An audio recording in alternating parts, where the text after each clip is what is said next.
liebe Kinder, alle zusammen. Wir schauen uns heute wieder ein paar Geschichten aus dem Neuen Testament an. Die heutigen Geschichten zeigen uns, was Jesus für eine Macht hat, was er imstande ist zu tun, weil er auf Gott vertraut. Die erste Geschichte zeigt uns, wie er das Töchterli vom Jairus wieder lebendig macht. Die zweite, wie er den Fischer auf dem See Genezareth zu einem unerhörten Fischfang verhilft. Und die dritte zeigt uns, wie Jesus aus 2 Fischen und 2 Brot so viel gemacht hat, dass 5000 Leute genug davon essen können. Und in der letzten Geschichte sehen wir, dass der sanfte, liebe Jesus auch böse werden kann. Warum? Das wollen wir jetzt schauen. Diesem Städtchen hier hat niemand von außen ansehen, dass in einem seiner Häuser etwas ganz Trauriges passiert ist. Im Pfarrer Jairus, sein 12-jähriges Töchterli, ist nämlich gestorben. Vergeben haben seine Tierfreunde an diesem Morgen darauf gewartet, dass ihr Gespänli mit ihnen spielen kann.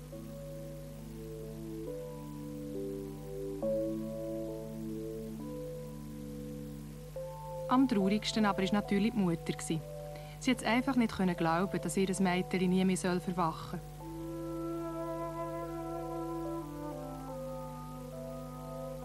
Und auch alle Dienerinnen und Mägde waren ganz verzweifelt ab diesem Unglück. Währenddem die Mutter noch immer ihr totes Kind gestreichelt hat, hat der Vater Jesus gekommen. Und er hat sein kleines Töchterli wieder zum Leben erweckt. Was für ein Wunder!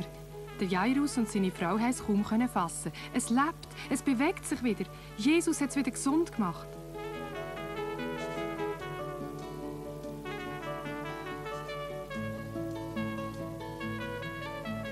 Jesus aber hat allen ans Herz gelegt, niemandem zu erzählen, was sie gesehen haben und dass sie das Geheimnis für sich behalten.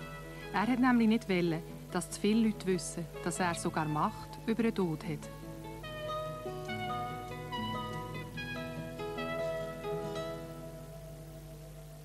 Am See Genezareth hat Fischer ihre Netze ausgeworfen.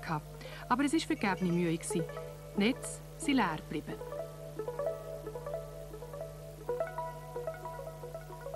Nein, so etwas, rein gar nichts, das ist noch nie vorgekommen, haben sie gejammert.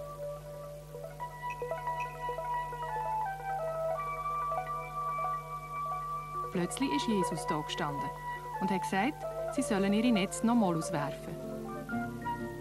Und das Mal waren sie voll, zum Verreissen voll. Das Netz ist derart schwer geworden, dass noch 2 andere Fischer zu Hilfe kommen, um es aus dem Wasser zu ziehen.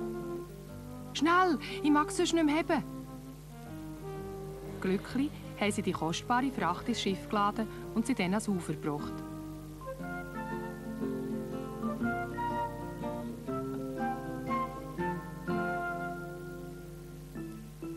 Ein Haufen Volk ist hinter Jesus nachgelaufen. Männer, Frauen mit Kind, Alte, Junge.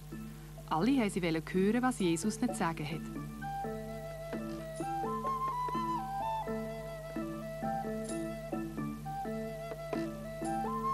Etwa 5000 Menschen sollen es sein, die hier hinter Jesus hergezogen sind. Und als es gegen oben gegangen ist, da haben die Jünger zum Jesus gesagt, schickt die Leute in die Dörfer rundherum, sie sollen in den Gasthöfen dort etwas zu essen holen. Sie haben ja nichts bei sich und müssen hungern. Gebt ihnen doch zu essen, hat auch Jesus den Jüngern zur Antwort gegeben. Aber wie denn? Wir haben ja nur 2 Fische und 5 Brot und das soll reichen für so viele Leute. Oh Kind, hat zueinander gesagt. Nein, 2 Fische und 5 Brot für ein paar tausend hungrige Mühler.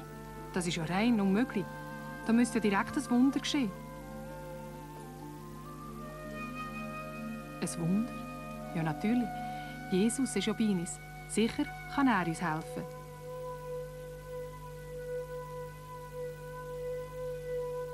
Aber wer hat den Mut, ihn zu fragen?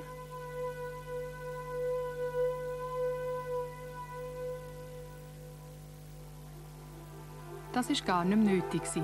Jesus hat dafür gesorgt, dass aus diesen beiden Fischen und dem Brot Doppelte geworden sind. Hunderte, Tausende, so viel, bis es für alle gelangt hat. Keiner ist leer ausgegangen. Grosse, kleine, alte und junge, alle dürfen so viel essen, bis sie wirklich genug hatten. Zufrieden sind die Leute noch bis spät in der Nacht miteinander ums Feuer herumgesessen und haben miteinander geplaudert und sich gefreut, dass sie bei Jesus sein dürfen.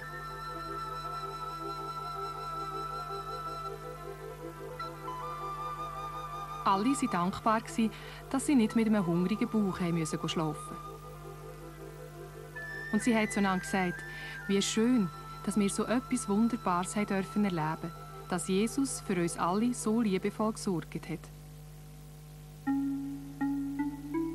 Eine Weile später, das Passafest, hat genaucht, da war Jesus mit seinen Jüngern unterwegs auf Jerusalem. Er wollte dort im Tempel predigen und zu den Leuten reden.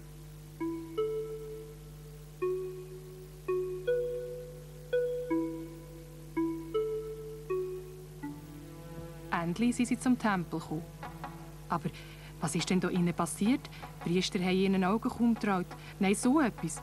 Weil sie in diesem Tempel nämlich zu und her gegangen ist, wie auf einem Markt, ist Jesus böse geworden. Er hat ein paar Stricke zusammengebunden und damit alle Händler kurzerhand zum Tempel ausgejagt.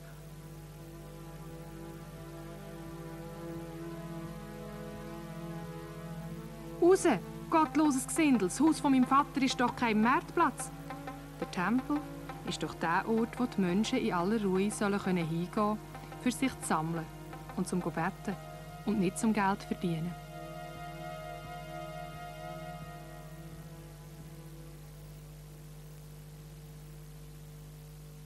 Jesus ist also böse geworden, weil man den Tempel, die Kirche, wo Gott seinem Vater geweiht war und heilig war, missbraucht hat, zum Handel zu treiben und zum Geschäftli machen. Die schlauen Händler haben natürlich gedacht, das sei der ideale Ort, weil so viele Leute dorthin kommen, zum beten. Und die könnten sie dann gut verführen, zum Kaufen. Diese miese Absicht hat Jesus natürlich durchschaut. Und darum hat er sie einfach kurzerhand zum Tempel austrieben. Liebe Kinder, das wäre es dann für heute. Ich sage euch auf Wiedersehen, bis zum nächsten Mal. Ich hoffe, ihr seid dann wieder mit dabei.